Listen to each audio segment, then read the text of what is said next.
नमस्कार प्रणाम। हम आप सबके छोट भाई शंभू कुमार समर।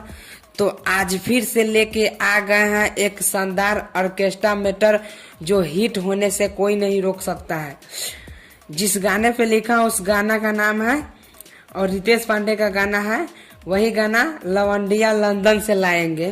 तो रितेश पांडे जी का गाना है, दूर हटाओ डैडी सैडी बहुत पिलिया कोला कैडी, अब करेंगे मर्द वाली बात, खूब पियेंगे बियर सियर साथ में लेके सेक्सी डियर, पार्टी चलेगी सारी रात।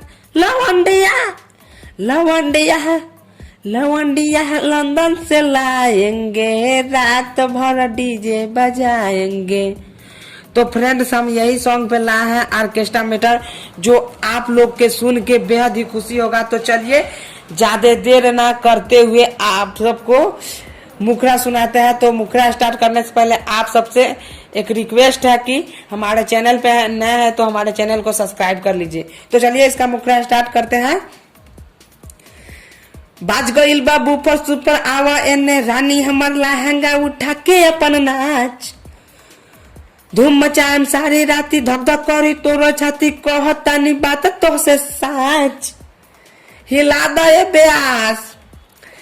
बाज गईल बा डीजे बाज गईल बा बूफर सुपर आवा एने रानी हमर लहंगा उठा के अपन नाच, धूम मचाएम सारी राती धक धक करी तोरो छाती, कहतानी बात तो से साच।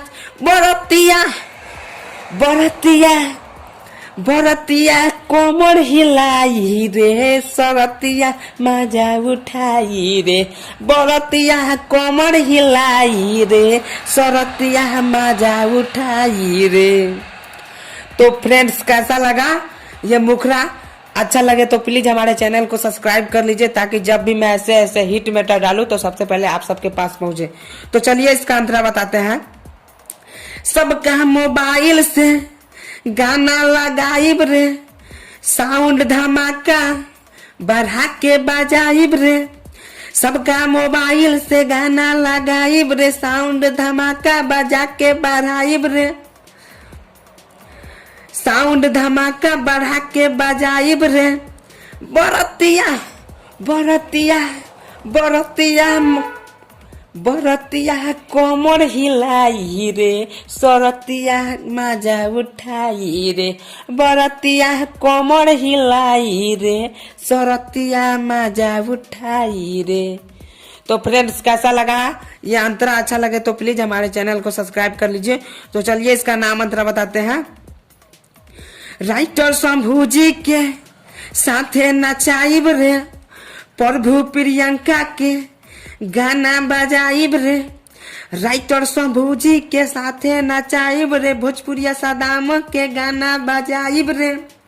बरतिया बरतिया बरतिया मजा उठाई रे, सरतिया कोमर हिलाई रे, बरतिया कोमर हिलाई रे, सरतिया मजा उठाई रे। तो फ्रेंड्स, कैसा लगा हमारा फुल और फ्री सॉन्ग? आप लोग कमेंट करके जरूर बताइए और ये भी बताइए कि हम अगला सॉन्ग किस